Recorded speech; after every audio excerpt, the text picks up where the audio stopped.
نحمده ونصلي على رسوله الكريم اما بعد فاعوذ بالله من الشيطان الرجيم بسم الله الرحمن الرحيم رب اشرح لي صدري ويسر لي امري واحلل عقدة من لساني يفقهوا قولي.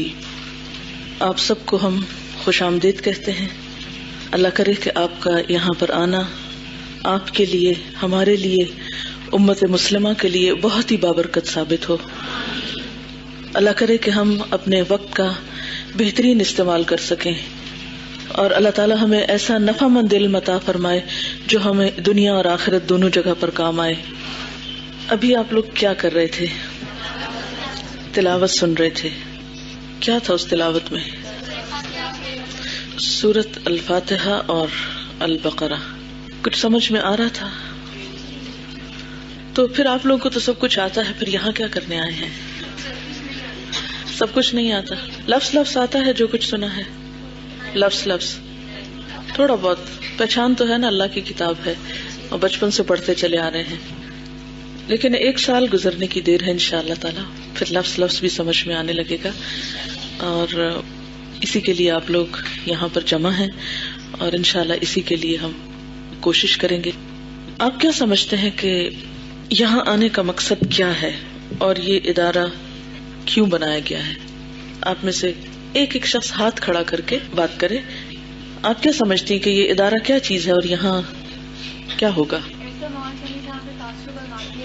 اوکے، ان کے خیال میں یہاں پر تعصب اور مادہ پرستی کے بغیر علم دیا جائے گا اور یہ وہ سیکھنے کے لیے آئی ہیں. اور کیا ایکسپیکٹ کرتے ہیں آپ؟ یہاں کیا ہوگا؟ یہ ایکسپیکٹ کرتی ہیں کہ وقت کی پابندی اور ڈسپلن ہوگا یہاں پر، جیسا کہ نام سے ظاہر ہے، الہدا، ہدایت کا راستہ. اور اللہ کرے کہ آپ کی توقع پوری ہو اور سب نئے آنے والے بھی اعلیٰ اخلاق کا مظاہرہ کریں، کیونکہ ہوتا یہ ہے کہ جن لوگوں کے آپ اخلاق دیکھتے ہیں وہ یہاں سے چلے جاتے ہیں اور پھر سب آلموسٹ ایک جیسے لوگ آتے ہیں اور ظاہر ہے کہ وہ بھی تربیت یافتہ نہیں ہوتے، وہ قرآن نہیں پڑھے ہوتے، پھر وہ کچھ نہیں کرتے، پھر آپ مایوس ہونے لگتے ہیں. توقعات آپ کی کسی سے ہوتی ہیں، واسطہ آپ کو زیادہ تر کسی اور سے پڑتا ہے. تو اس لیے یہ بات ذہن میں رہے کہ ابھی اس کلاس میں سب آپ ایک طرح سے را مٹیریل ہیں اور اس کو کچھ نکھرنے بننے میں وقت لگے گا. جی، آپ قرآن کا فہم اور اس پر عمل. جی، تعلیم کے ساتھ ساتھ تربیت، قرآن کے ساتھ ساتھ سنت بھی. Good answer. اور زندگی کا مقصد پتہ چلے گا. جی انشاءاللہ. اور آپ دنیا کو سنوارنے کے ساتھ ساتھ آخرت بھی، اور آخرت کو سنوارنے کے ساتھ ساتھ دنیا بھی.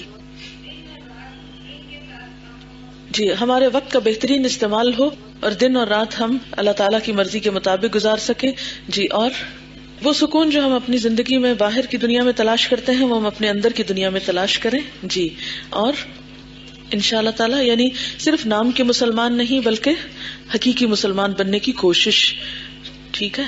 اور الحمدللہ یعنی بغیر کسی لالچ اور بغیر کسی غرض اور بغیر کسی نفسا نفسی کے اللہ کے لیے اپنے آپ کو خالص کر کے کام کرنا، قرآن و سنت کی روشنی میں بہترین راستے کا انتخاب. ٹھیک ہے. فرقہ واریت سے الگ ہو کر، یعنی ہم آپ سے یہ نہیں پوچھیں گے آپ کس فرقے سے آئے ہیں، کس گروہ سے آئے ہیں، کس مسلک سے آئے ہیں. ہم ایون یہ بھی نہیں پوچھیں گے آپ مسلمان ہیں بھی کہ نہیں، اس لیے کہ یہ سب کے لیے، کیونکہ قرآن سب کے لیے ہے. یا ایھا الناس کہہ کے اے لوگوں، تو اے لوگوں میں تو صرف مسلمان نہیں آتے، سب آتے ہیں.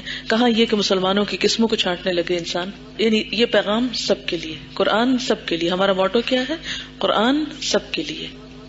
کیونکہ قرآن کیا ہے؟ اللہ کا کلام ہے اور اللہ کی باتیں سب کے لیے، ساری مخلوق کے لیے، کیونکہ اس کے پیدا کیے ہوئے نا سارے بندے. جی جی، گاڈ کانشیسنس یا اللہ تعالیٰ کا ایک احساس یا اللہ تعالیٰ کی پریزنس کی ایک جو فیلنگ ہے یا اس کے ساتھ ایک تعلق اور ایک جو وابستگی ہے ہماری، اس کو ڈیولپ کرنے کے لیے. اور جو بات بھی ہو دلیل کے ساتھ ہو. اس پر سٹریس ہوگا کہ بغیر دلیل کے باتیں نہ کی جائیں، تاکہ جو عمل کرنا چاہے وہ کھلے دل سے کرے اور جو نہ کرنا چاہے وہ پھر اللہ کے ہاں اپنا جواب سوچ لے. یعنی ہم صرف باتیں کرنے والے نہ ہوں بلکہ ہمارے عمل سے پتہ چلے کہ ہم کیا چاہتے ہیں. آپ بھی ایک دوسرے پر امپوز نہیں انشاءاللہ تعالیٰ کریں گے، یعنی جبرن نہیں. مجھے جو بات اچھی لگتی ہے سب کے ساتھ مل کر بیٹھ کر، وہ یہ ہے کہ اگر اس وقت ہم کوئی کتاب پڑھ رہے ہوتے گھر میں بیٹھ کے یا خود سے ٹرانسلیشن پڑھ رہے ہوتے تو اتنی باتیں جو مختلف لوگوں نے کی ہیں یہ ہم سیکھ پاتے. تو صرف ایک تھیم تھی نا جس میں 8-10 لوگ بولے ہیں اور ہر ایک نے ڈفرنٹ بات کی ہے تقریباً. میرا سوال آپ سے یہ ہے کہ کیا اکیلے قرآن پاک کا گھر میں بیٹھ کر ترجمہ پڑھنے سے یہ علم کی گہرائی اور وسعت اور علم سے محبت اور فیلنگ کیا یہ آ سکتی ہے؟ نہیں آ سکتی. اگر یقین نہ آئے تو اکیلے جا کے تجربہ کر کے دیکھ لیجئے. آج شام آپ تھوڑی دیر کے لیے کوئی بھی ٹرانسلیشن جو آپ کے گھر میں موجود ہو اسے کھولیے اور پڑھیے اور سوچئے کیا سمجھ میں آتا ہے. پھر تفسیر کھول لیجئے کیا سمجھ میں آتا ہے، اور پھر یہاں بیٹھ کر سب کے ساتھ مل کر پڑھیے، پھر اس فرق کو دیکھیے کہ کیا فرق ہے. حقیقت یہ ہے جیسے ایک حدیث میں آتا ہے، جماعت پر اللہ کا ہاتھ ہوتا ہے. یعنی جماعت سے مراد یہاں کوئی پولیٹیکل پارٹی نہیں ہے یا کوئی ریلیجس پارٹی نہیں ہے. جماعت سے مراد جیسے جماعت اول، جماعت دوم، جماعت سوم ہوتا ہے نا اسکولوں میں. جماعت کا لفظ جو ہے وہ ہماری اپنی اردو کا لفظ ہے اور بچپن سے ہم سنتے پڑھتے آئے ہیں. تو اس کو جماعت کیوں کہتے ہیں؟ کسی بھی اسکول کی کسی جماعت کو جماعت کیوں کہتے ہیں؟ جماعت کا لفظ کس سے نکلا ہے؟ جمع سے نکلا ہے، جیم میم عین، جمع کرنا. تو جمع کرنے میں کانسیپٹ کیا ہے؟ جہاں بھی لوگ جمع ہو کر بیٹھیں گے وہ کیا بن جائے گی؟ چاہے وہ کسی بھی مقصد کے لیے بیٹھے ہوں. تو جماعت کا مطلب کیا ہوتا ہے؟ لوگوں کا جمع ہونا، لوگوں کا اکٹھے ہونا. ایک ہوتا ہے انڈیویجول لیول پر کام اور ایک ہوتا ہے کلیکٹیولی، انفرادی سطح پر کام اور اجتماعی سطح پر کام. ایک ہے پرسنل لیول کا کام اور ایک ہے انٹر پرسنل، مل جل کر کام کرنا، اکٹھے ہو کر کام کرنا. ان دونوں کاموں میں فرق ہے. کیا فرق ہے؟ شابش. انفرادی لیول پر جو کام ہوگا، اکیلے میں جو کام ہوگا اس کا فائدہ مجھ کو ہوگا، لیکن جو اکٹھے ہو کر کام ہوگا اس کا فائدہ سب کو ہوگا. مثلاً آپ میں سے ہر ایک نے جو ایک ایک بات کی ہے، اگر آپ اکیلے گھر میں بیٹھ کے کرتے تو آپ کی یہ بات ایک ہوتی اور آپ تک ہی رہتی. لیکن جب آپ نے گروپ میں بات کی تو اس کو کتنے لوگوں نے سنا؟ جتنے بھی سارے گروپ میں موجود ہیں. تو گویا 1 سیکنڈ میں آپ نے کتنا ثواب کمایا؟ جتنے لوگوں کو آپ نے بات سنائی ان سب نے جو سیکھا وہ سکھانے والے آپ بن گئے نا. تو ثواب بھی زیادہ ہے، فائدہ بھی زیادہ ہے. ہاں اچھا، اور کیا فرق ہوتا ہے اکیلے کام کرنے میں اور مل کر کام کرنے میں؟ جی آپ فرمائیے. شابش. مل کر کام کرنے سے کام آسان ہو جاتا ہے اور اکیلے کرنے میں بعض اوقات آپ تھک جاتے ہیں اور چھوڑ بیٹھتے ہیں. ایسا ہوتا ہے نا. اکٹھے کام کرنے میں آپ کی اسپرٹس ہائی رہتی ہیں، اکیلے کام کرنے میں آپ بعض اوقات بور ہو جاتے ہیں، بعض اوقات تھک جاتے ہیں، بعض اوقات آپ لاسٹ ہو جاتے ہیں، آپ کو سمجھ نہیں آتا اور آخر کار چھوڑ بیٹھتے ہیں. مل کر کام کرنے میں مسابقت کا جذبہ یا کمپٹیشن آتا ہے اور اس میں انسان ایک دوسرے سے آگے نکلنے کی کوشش میں زیادہ کام کر لیتا ہے. مل کر کام کرنا زیادہ کام کرنے کا سبب بن جاتا ہے. دوسروں کی غلطیوں سے انسان سیکھتا ہے، دوسروں کی اچھائیوں سے بھی سیکھتا ہے، اور بعض اوقات کوئی غلطی کر رہا ہوتا ہے تو اس میں اپنی اصلاح بھی کر لیتا ہے، خاموشی سے پتہ ہی نہیں چلتا. اور جی برکت ہوتی ہے مل کر کام کرنے سے. اکیلا ذہن ایک ہوتا ہے، اشتراک ذہن بہت سے ذہنوں کا نچوڑ ہوتا ہے. یعنی اکیلے کام کرنے میں ایک ذہن کام کر رہا ہوتا ہے، یو آر اونلی ون. لیکن جب آپ بہت سارے مل کر کام کرتے ہیں تو ایک جگہ پر سب کی انرجی اکٹھی ہوتی ہے تو اس میں وہ کام زیادہ اسٹرانگ ہو جاتا ہے، مضبوط ہو جاتا ہے. اور کوئی فائدہ؟ آپس میں انسانوں کے تعلقات بھی مضبوط ہوتے ہیں. مثلاً یہاں آنے سے پہلے آپ ان سب کو نہیں پہچانتے تھے، اب آہستہ آہستہ اس سال میں آپ بہت سے نئے فرینڈز بنائیں گے، نئے لوگوں کو پہچانیں گے، نئے لوگوں سے سیکھیں گے. اگر آپ گھر میں اکیلے بیٹھ کے پڑھ رہے ہوتے تو نتیجہ کیا ہوتا کہ آپ اکیلے ہی رہتے اور آپ بہت کچھ سیکھ نہیں سکتے. یاد رکھیے کہ انسان جو ہے وہ اکیلا نہیں رہ سکتا، انسان کی ضرورت ہے. اور جب بہت سے لوگوں کی جو نالج ہے، مثلاً آپ میں سے کوئی سائنس کا علم رکھتا ہوگا، کسی کو ہسٹری کا بہت اچھا پتا ہوگا، کسی کی لینگویج کوئی اچھی ہوگی، کسی کا کچھ، آپ میں سے ہر ایک نے مثلاً کم از کم 10 سال 15 سال پڑھنے میں گزارے اور ڈفرینٹ بیک گراؤنڈ سے آئے ہیں، مختلف علاقوں سے، مختلف شہروں سے، مختلف گھرانوں سے. آپ نے الگ الگ اپنے اپنے علاقوں میں بہت کچھ سیکھا. یہاں آ کر جب سب آپ اکٹھا شیئر کریں گے ڈسکشنز میں، مختلف کام کرنے میں، تو اس سے کیا ہوگا، آپ کی شخصیت کو ایک نیا رنگ ملے گا. مختلف لوگوں کے تجربات سے فائدہ اٹھایا جاتا ہے. جی، انسان کی نفسیات میں یہ چیز ہے کہ وہ اپنی بات دوسروں کو بتانا چاہتا ہے اور دوسروں کی جاننا چاہتا ہے. انکوزیٹو بھی ہوتا ہے نا، آپ جاننا چاہتے ہیں اچھا یہ کیا کر رہے ہیں، یہ کیسے لکھ رہے ہیں، یہ کیسے پڑھ رہے ہیں، یہ کہاں سے آئے. یہ انسان کی فطرت میں ہے، اس سے آپ دوسروں سے بہت کچھ سیکھ پاتے ہیں. لیکن ایک خطرہ بھی ہوتا ہے کہ اگر آپ کی کمپنی اچھی نہ ہو تو آپ بہت کچھ غلط بھی سیکھ جاتے ہیں. تو انشاءاللہ تعالی جب اللہ کے نام پر ہم اکٹھے ہوں گے تو اس میں کیا فائدہ ہوگا کہ ہم انشاءاللہ اچھی باتیں ایک دوسرے سے سیکھیں گے. اس کا یہ مطلب نہیں کہ سب اچھا ہوگا، سب اچھا نہیں ہوگا، مشکلات بھی ہوتی. مثلا اکیلے میں آپ ہر ایک کی اذیت سے بچے رہتے ہیں، جب اکٹھے ہوتے ہیں تو بعض اوقات آپ دوسروں کے رویے سے پریشان بھی ہوتے ہیں، آپ کو دوسروں سے تکلیف بھی پہنچتی ہے. ایسے میں جو شخص صبر کر جائے اور خوبیوں کی طرف نظر رکھے تو نتیجہ کیا ہوتا ہے کہ انسان بہت کچھ سیکھتا چلا جاتا ہے. اور پھر کون اچھا کر رہا ہے کون اچھا نہیں کر رہا، اس کی ہمیں پہچان کون دیتا ہے؟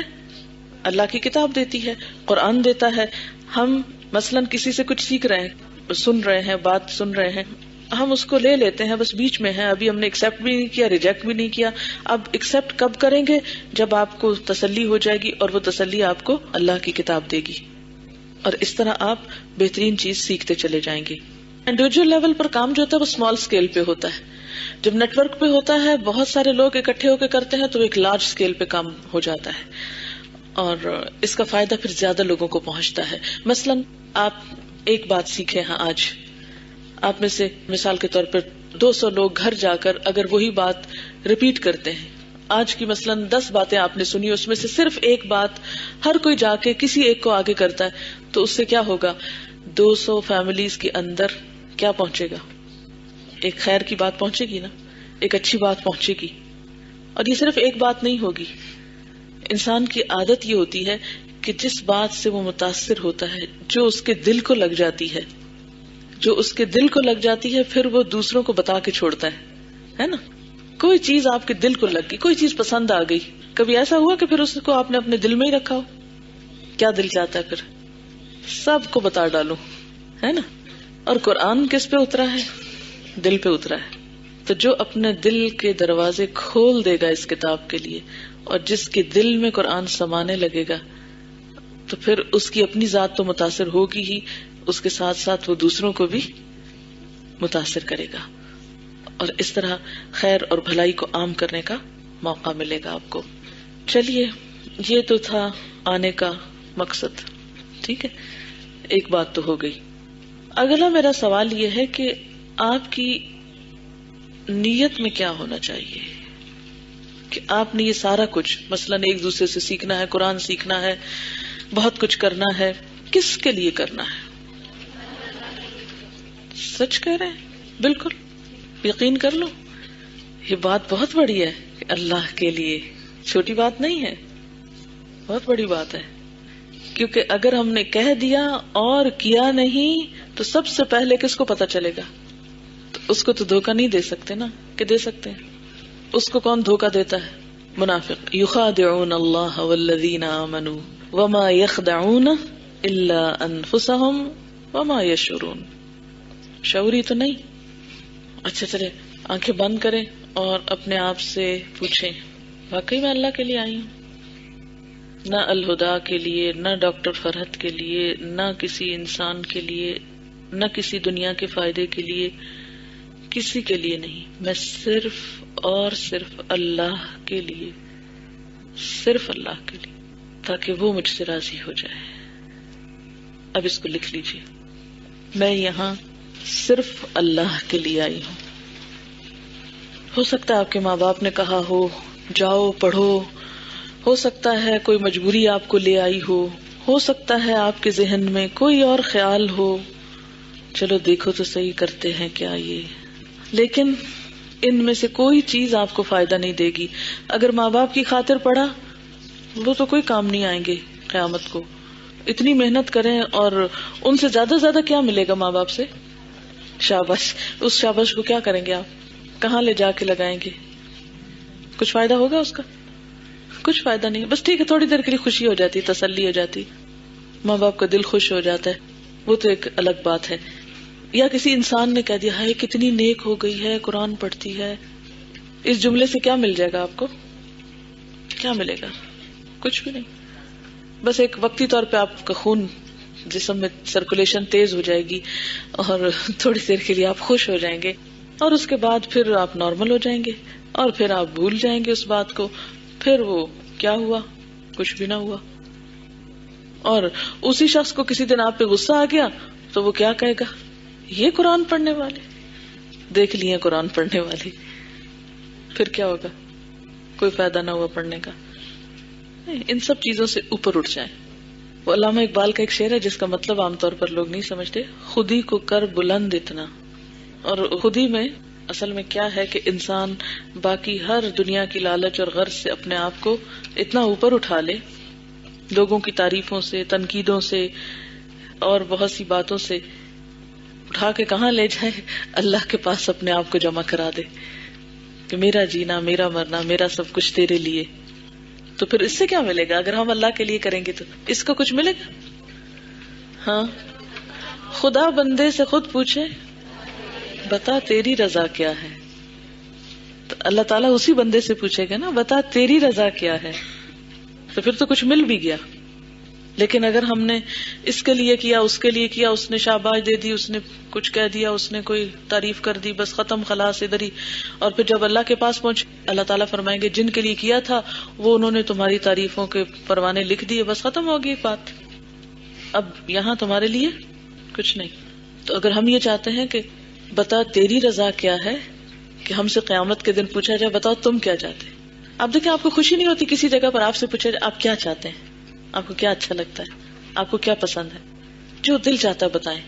ہماری کتنی ہی خواہشات ہوتی ہیں، کتنی ہی مرضیاں ہوتی ہیں جو دنیا میں پوری ہو ہی نہیں چکتی، نہیں ہوتی نا. تو وہ ایک ایسی جگہ ہوگی جہاں آپ کی ہر مرضی پوری ہو جائے گی. دنیا میں بہت سے لوگ کیوں مایوس پھرتے نظر آتے ہیں، کیوں غمگین ہوتے ہیں، کیوں اداس ہوتے ہیں، کیوں پریشان ہوتے ہیں؟ کبھی سوچا آپ نے؟ آپ کس وقت اپسیٹ ہوتے ہیں؟ آپ سیٹ ہوتے کس وقت؟ جب آپ کی مرضی پوری نہیں ہوتی، جب کام آپ کی مرضی کے مطابق نہیں ہوتا.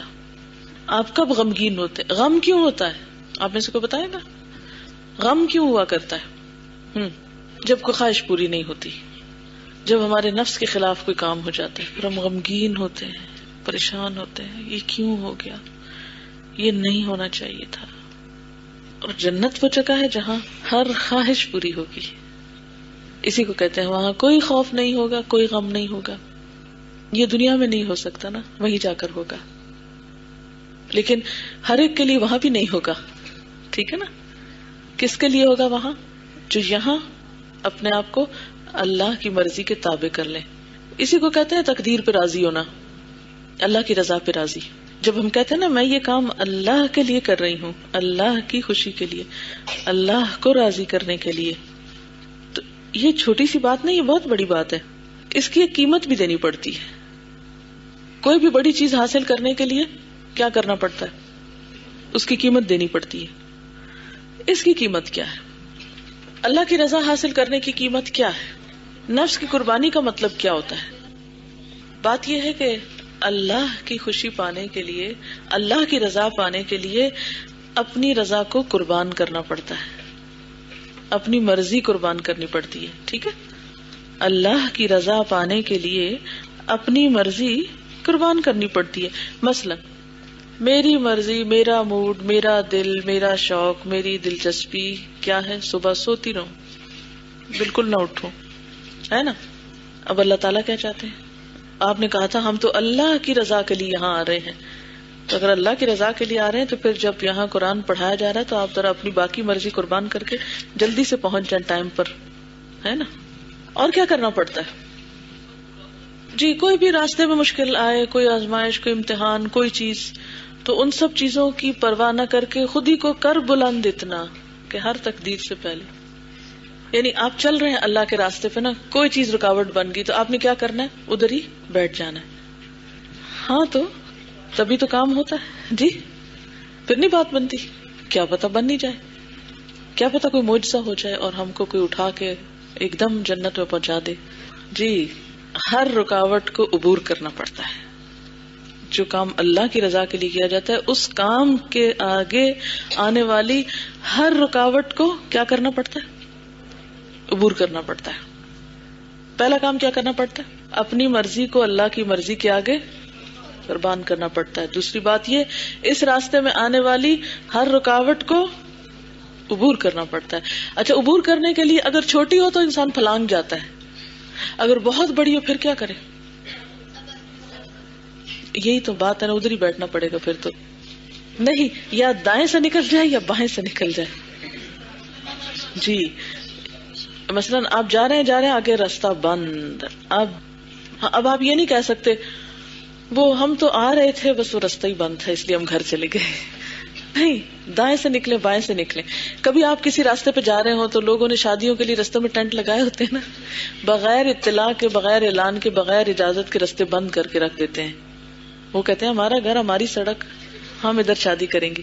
ٹھیک ہے، اب آپ جا رہے تھے کسی ضروری کام، تو آپ کیا کرتے ہیں؟ گاڑی روک کے اس شادی میں شریک ہو جائیں؟ نہیں. لیکن آپ کہتے ہیں نہیں مجھے ضروری جانا ہے، آپ واپس پلٹتے ہیں، کوئی اور گلی دیکھتے ہیں، ادھر سے مڑتے ہیں، ادھر سے مڑتے ہیں، ادھر رول رلا کے منزل پہ پہنچ جاتے ہیں نا.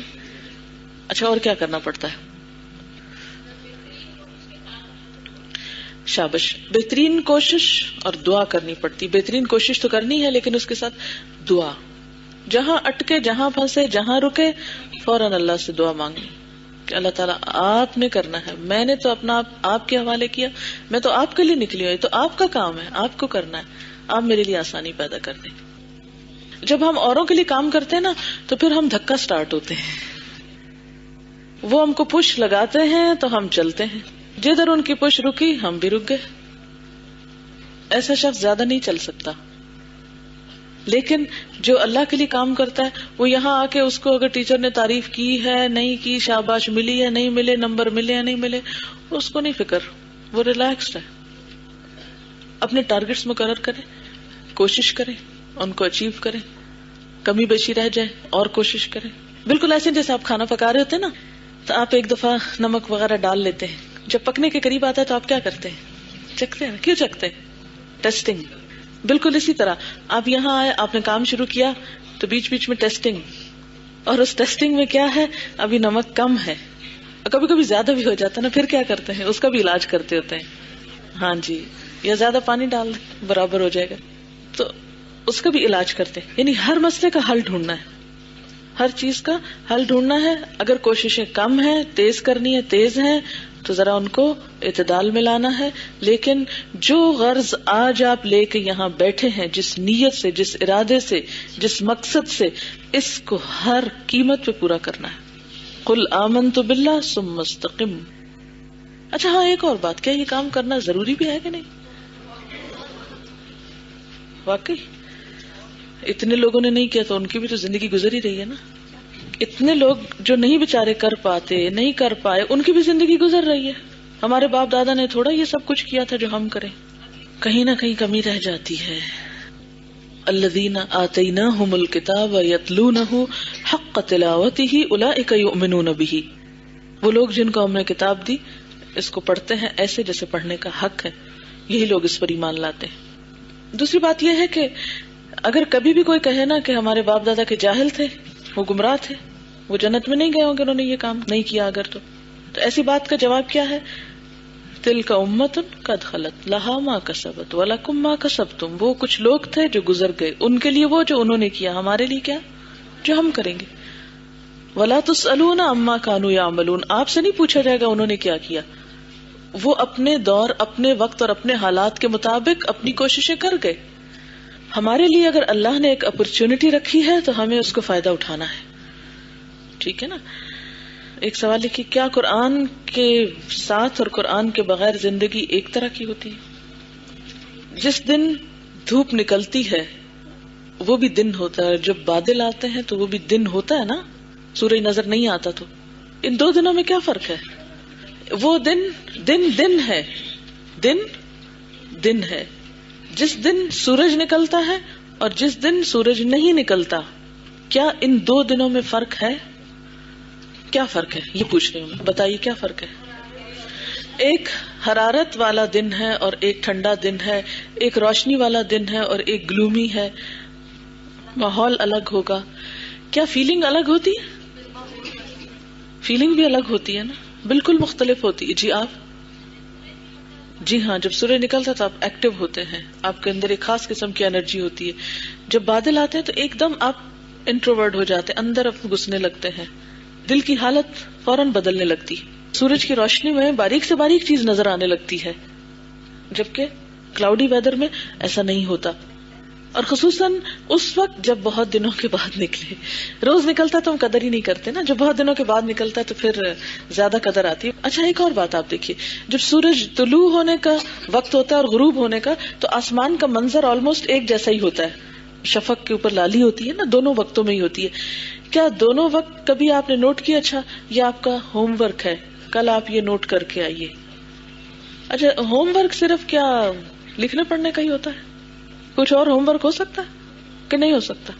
ہو سکتا ہے، کیونکہ یہ کتاب بھی اللہ کی اور یہ کائنات بھی اللہ تعالیٰ کی ہے. آپ کل سورج نکلنے کا منظر اور آج شام سورج غروب ہونے کا منظر نوٹ کیجیے اور فیلنگز اپنی نوٹ کیجیے، دونوں میں فرق کیا ہے. تو سورج کے طلوع اور غروب دونوں میں سورج نیچے جا چکا ہوتا ہے، لیکن جب آمد کا وقت ہوتا ہے اور اس وقت آسمان پہ روشنی پھیل رہی ہوتی ہے، اور جب جا رہا ہوتا ہے تو اس وقت بھی روشنی ہوتی ہے، مگر اس وقت اندھیرا پھیل رہا ہوتا ہے. ایک وقت اندھیرے کو بھگا رہا ہوتا ہے اور ایک وقت اندھیرے کو لا رہا ہوتا ہے. دونوں میں فرق ہے. تو قرآن کا زندگی میں طلوع ہونا روشنی ہے، ترقی ہے. چلیے، اور اچھا نیت اللہ کے لیے ہوگی تو، اور اللہ کے لیے کام کرنا ہوتا ہے تو پھر اور کیا ہو سکتا ہے؟ چلیے وہ قرآن آپ کو بتاتا رہے گا، اب ساری باتیں پہلے ہی دن تھوڑی کرنی ہے. اچھا انسان جہاں بیٹھتا ہے اس جگہ کے بارے میں پتہ ہونا چاہیے نا کچھ، کہ نہیں؟ مثلاً آپ کسی ایسے نئے گھر میں داخل ہوتے ہیں اور آپ کو پتہ نہیں ہوتا تو گھبراہٹ ہوتی رہتی ہے نا کہ پتہ نہیں یہاں کیا ہوتا ہے، وہ کیا ہے، یہ کمرہ کیوں ہے، یہ برآمدہ کیوں ہے، یہ لوگ کہاں جا رہے ہیں، یہ کہاں سے آ رہے ہیں، ہے نا. اچھا اور یہاں کیا ہوتا ہے؟ تو قرآن پاک کی ایک آیت ہے، قُلْ هَلْ يَسْتَوِي الَّذِينَ يَعْلَمُونَ وَالَّذِينَ لَا يَعْلَمُونَ، کیا وہ لوگ جو جانتے ہیں اور وہ جو جانتے نہیں برابر ہو سکتے ہیں؟ نہیں ہو سکتے. تو کسی بھی چیز کا علم ہونا اور علم نہ ہونا یہ کیا ہے؟ برابر نہیں. سیکھنے کے لیے تین چیزیں بڑی اہم، ایک ہے کتاب، دوسرا ہے استاد اور تیسرا ہے ماحول اور جگہ. یہ ٹرائنگل بنتا ہے، کتاب، استاد اور ماحول. ٹھیک ہے. کتاب تو اللہ کی آپ پڑھیں گے، کون لوگ آپ کو سکھائیں گے، کون آپ کی تربیت کریں گے، کون آپ کی کیا خدمت کریں گے، ان کا تعارف بھی ضروری ہے. یہ کتاب اپنا تعارف خود کرائے گی، اس وقت مجھے اس پہ لیکچر دینے کی ضرورت نہیں. جو آپ پڑھتے جائیں گے آپ کو پتہ چلتا جائے گا، کتاب کا تعارف ہو جائے گا، استاد کا. اور تیسرا یہ کہ یہ جو جگہ ہے، یہ ادارہ ہے، یہ کیا ہے، کب بنا، اور اس میں کیا کیا ابھی ہوتا ہے، کیا کیا آئندہ ہونا ہے، کہاں کہاں اس کی شاخیں ہیں، وغیرہ وغیرہ، تاکہ آپ ایک علم کی روشنی میں یہ سفر طے کریں. تو یہ کتابچہ ہے سب کے پاس، الہدا کیا ہے؟ نہیں ہے. اس کی ایک کاپی آپ حاصل کر لیجئے، یہ ہر وقت آپ کے بیگ میں ہونا چاہیے. ٹھیک ہے. اس کا کیا فائدہ ہوگا اگر ایک ایک کاپی آپ کے بیگ میں ہوگی؟ تو کوئی اسٹرینجر آپ سے پوچھے گا تو آپ کو اپنے حافظے پہ زور نہیں دینا پڑے گا، آپ بتا سکیں گے کہ یہ فلاں چیز ہے، ہمارے ادارے میں یہ ہوتا ہے، یہ کورس ہوتے ہیں، یہ کام ہوتے ہیں، یہ چیزیں ملتی ہیں، یہ اس کا ایڈریس ہے، یہ اس کا ویب سائٹ ہے، یہ اس کے پروگرامز ہیں، اور دوسرے کو بتانے کے بعد دوبارہ کیا ہو، پھر بیگ میں. اچھا، انشاءاللہ تعالی اس میں ہلکا سا آپ کو بتا دیتی ہوں، باقی آپ خود پڑھ لیں. سب سے پہلی بات تو یہ ہے کہ باہر لکھا ہوا ہے الہدا کیا ہے، اس کے جواب میں لکھا ہوا ہے ان ھدی اللہ ھو الھدی، بے شک اللہ کی ہدایت وہ اصل ہدایت ہے. یعنی الہدا میں دراصل کیا ہے، اللہ کی طرف جانے کا راستہ بتایا جاتا ہے، اللہ سے جڑنے کا، اللہ کا قرب حاصل کرنے کا، اللہ کی پہچان کا. یعنی یہاں جیسے ہم نے پہلے بھی بات کی نا، آپ کسی کے لیے نہیں آئے، نہ میرے لیے آئے، نہ کسی اور کے، نہ اس بلڈنگ کے لیے آئے، نہ کسی اور انسان کے لیے، نہ اپنی کسی سہیلی کے لیے، نہ کسی اور مقصد کے لیے، بلکہ کس کے لیے، اللہ کے لیے، کیونکہ اسی کا اصل فائدہ ہے.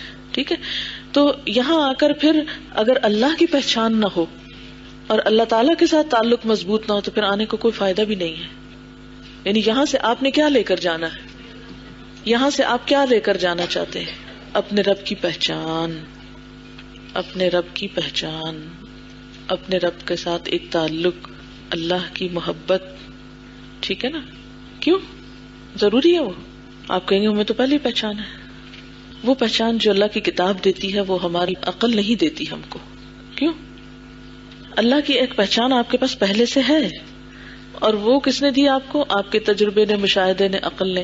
اور ایک پہچان اللہ کی اس کی کتاب کے ذریعے ہے. ان دونوں میں کیا فرق ہے؟ انسان کی عقل جو ہے وہ محدود ہے، اور اللہ کی کتاب جو ہے اس کا سورس وحی الہی ہے، یہ اللہ تعالیٰ نے خود بھیجی ہے. پہچان کے کئی لیول بھی تو ہوتے ہیں نا، کہ نہیں؟ مثلاً ایک لیول پہچان کا یہ ہے کہ آپ مجھے اس وقت دیکھ رہے ہیں اور مجھے پہچان رہے ہیں میری شکل سے یا میری بات سے، لیکن یہ تو ایک انٹروڈکٹری پہچان ہے، ایک ابتدائی پہچان ہے. اور ایک پہچان کیا ہو سکتی ہے؟ جب آپ مجھے پڑھاتے ہوئے دیکھیں یا مجھ سے پڑھیں تو ایک اور طرح کی پہچان ہوگی نا. یا اگر میں نے کوئی کتاب لکھی ہے تو اس کو آپ پڑھیں گے تو اس میں سے جو آپ مجھ کو پہچانیں گے، کیا صرف میرے حال حلیے سے پہچان سکتے ہیں؟ صرف ظاہری صورت سے پہچان سکتے ہیں مجھ کو؟ نہیں. ٹھیک ہے نا؟ تو اسی طرح ایک پہچان تو اللہ تعالیٰ کی کیا ہے، قدرت کی نشانیوں سے ہے، اور ایک پہچان کس سے ہوگی؟ خود اس کی بھیجی ہوئی کتاب سے. یہ ہے اصل پہچان، اور یہ ہے اس ادارے کا مقصد. ٹھیک ہے؟ مقصد سمجھ میں آیا کہ نہیں آیا؟ اللہ کی پہچان. اور لوگ کہیں گے کیا ہم نہیں پہچانتے، آپ ہمیں کوئی نئی پہچان کرانے لگے؟ تو صحیح کہ پہچان کے لیول ہیں، پہچان کا طریقہ ہے. پہچان کا طریقہ ایک تو ظاہری چیزوں سے ہوتا ہے. چلیے یہ بتائیے مجھ کو، آپ سونے کو پہچانتے ہیں؟ سونا اور پیتل کا فرق پہچانتے ہیں نا، کہ نہیں پہچانتے؟ اس کی چمک سے پہچانتے ہیں. لیکن ایک پہچان جیولر کو ہوتی ہے، فرق ہے اس میں. ہیرے کو پہچانتے ہیں نا آپ، ہیرے کو اور عام جو ہوتے ہیں سٹونز پہچانتے ہیں نا.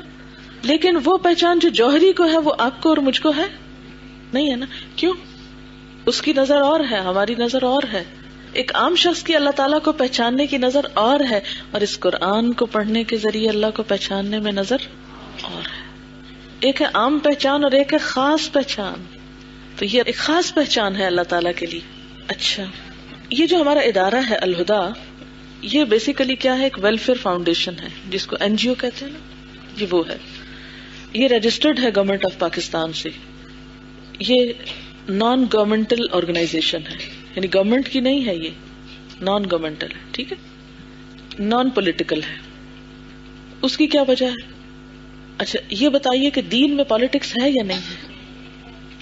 دین میں تو پالیٹکس ہے، لیکن دین میں پولیٹیکل پارٹیاں اس طرح نہیں ہے کہ وہ دین کا حصہ ہوں. یعنی دین کے اندر پالیٹکس بھی ہے، یعنی دین ہمارا سیاست کے طریقے اور وہ سب کچھ بھی بتاتا ہے، لیکن کسی ایک خاص پارٹی کے لیے نہیں ہے وہ، بلکہ کیا ہے؟ آن دا ہول سب مسلم امہ کے لیے. تو ہم اپنے آپ کو نان پولیٹیکل کیوں کہتے ہیں؟ کہ اس کا مطلب یہ ہے کہ اگر آپ کسی بھی پارٹی سے تعلق رکھتے ہیں تو ہم آپ کے لیے باعث نہیں. عموماً کیا ہوتا ہے، جو ایک پارٹی سے ہوتا ہے وہ اپنی پارٹی کو اچھا کہتا ہے، دوسری پارٹی کو اچھا نہیں سمجھتا. لڑائی جھگڑے ہوتے ہیں نا ہمارے ملک میں، کہ نہیں ہوتے؟ اس لیے لڑائی جھگڑے ختم کرنے کے لیے ہم نے اس کو نان پولیٹیکل رکھا ہے. ٹھیک ہے. پھر غیر فرقہ وارانہ ہے، آپ شیعہ ہوں، سنی ہوں، کچھ ہوں، جو مرضی ہو، ہمیں اس سے کوئی غرض نہیں. ہمیں اس سے کوئی غرض نہیں آپ پولیٹیکلی کون ہے، ہمیں اس سے کوئی غرض نہیں آپ کا ذات پات کیا ہے، ہمیں اس سے کوئی غرض نہیں آپ کی لینگویج کیا ہے، ہمیں اس سے کوئی غرض نہیں آپ کی مالی حیثیت کیا ہے، آپ کس خاندان سے آتے ہیں، اس سے ہمیں کوئی غرض نہیں. ہم آپ کو کس طرح پہچانتے ہیں کہ آپ ہمارے لیے ویلیوبل کیوں ہیں اور آپ کی ہماری نگاہوں میں قدر کیا ہے، کہ آپ اللہ کی بنائی ہوئی ایک پیاری مخلوق ہے، اور آپ میں سے ہر ایک الگ ہے نا، فرق ہے. آپ میں سے کوئی ایک دوسرا ہے، کوئی ایک دوسرا ہے، یعنی جو آپ ہے وہ کوئی اور بھی ہے، کوئی بھی نہیں ہے. جو آپ ہے بس آپ ہیں. اس لیے آپ میں سے ایک ایک شخص ہمارے لیے انتہائی قیمتی ہے.